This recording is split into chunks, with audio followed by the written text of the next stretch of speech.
Hey guys, welcome to my channel. Now in this video I'll be giving you the key terms that will help you analyze a company better.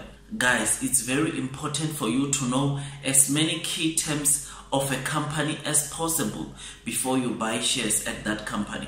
Speculating or buying shares for a mere fact that you see other people buying won't make you become a better stock market investor. So it's very important to know what's happening in the companies you are buying. Now, key term number one that I want to discuss with you is the key term by the name of the PE ratio, or the price to earnings ratio. So on this ratio, guys, the PE ratio, a high value might mean that the company is overvalued, whilst a low value might mean that the company is undervalued. You need to check, guys. It's important for you to know why a company is having a low PE value or why a company is having a high PE value, because for instance, a high PE value could also mean that a company has got a potential to grow very fast in the future. So it's very important for you to know the reason why that PE ratio is at that value. I usually advise people to go visit other companies in that very same sector that company that you want to buy in falls under.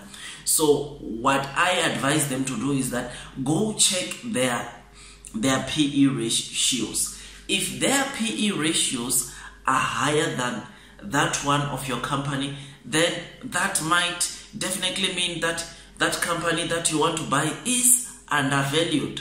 So yes, you look at that at the PE of a company, but always remember that it's always good to also go check at its peers in the same sectors and check how they are performing, how their PE ratio is. If their PE ratio is higher than that of the company that you wish to buy shares in, then it simply means that that company might be indeed undervalued. So guys, to calculate the PE ratio, you just simply take current share price and divide it by the earnings per share. Now, how do you find the earnings per share? Well, it's easy. For you to find earnings per share, you take total earnings and you divide them by issued or authorized shares. That will give you the earnings per share. Then you take that earnings per share, divide it against the current share price of a company.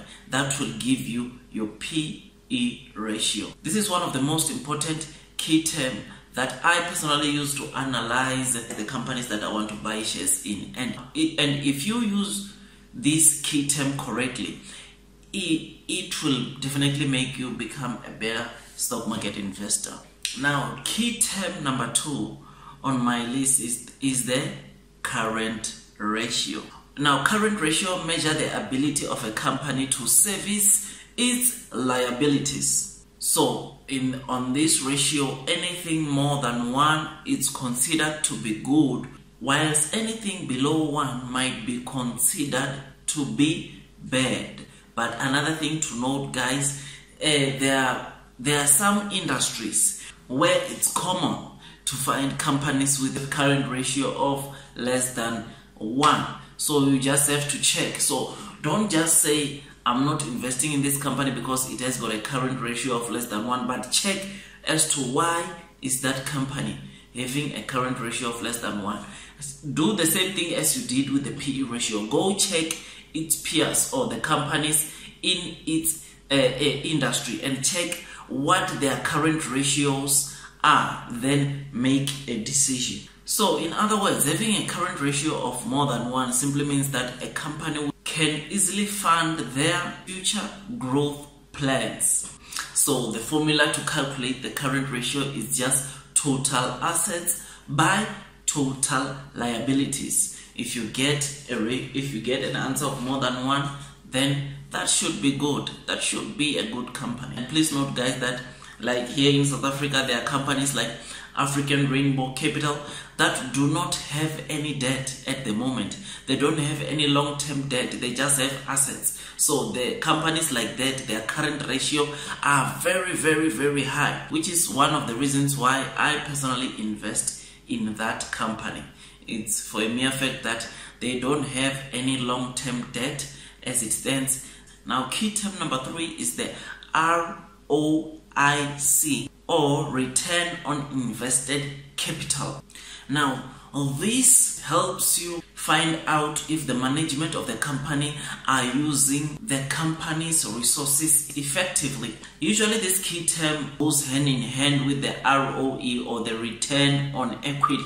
So the higher the values, the better. So if you get, for instance, let's say you get an ROE, for argument's sake, of 15, or if you get a return on equity of 15, chances are high that you will also get a positive or a higher return on invested capital, because they go hand in hand. So personally, to me, anything with any company with a return of equity of more than 10 or return on invested capital of more than 10, I take that company as a good company. This is one of the key terms that I personally prefer to look at before I invest in any company. Guys, as I said in the beginning of this video, there are so many key terms that you can use to analyze a company. These are just some of the key terms that I personally use to analyze a company. Guys, another factor that you need to take into consideration when deciding if whether you should buy a company or not is to look at things like share buybacks. Guys, I've always emphasized in most of my videos to say that a company that buys its own shares back, you should definitely take note, or you should definitely look into that company, because that just simply means that they value their company very much. And do not forget that once a company buys its own shares, that increases the share price of a company. So guys, something that I would really ask you is that invest your time in the stock market. There is no shortcut in the stock market. For you to be good, for you to be a better stock market investor, you need to invest your time in the stock market. Invest your time in learning the stock market. Invest your time in learning how to analyze companies in the stock market. That will definitely make you a better stock market investor. Otherwise, guys, if it's your first time watching my videos, please don't forget to subscribe, hit that like button, and comment. Tell me what you think. Otherwise, that's all from me, and see you in my next video. Thanks.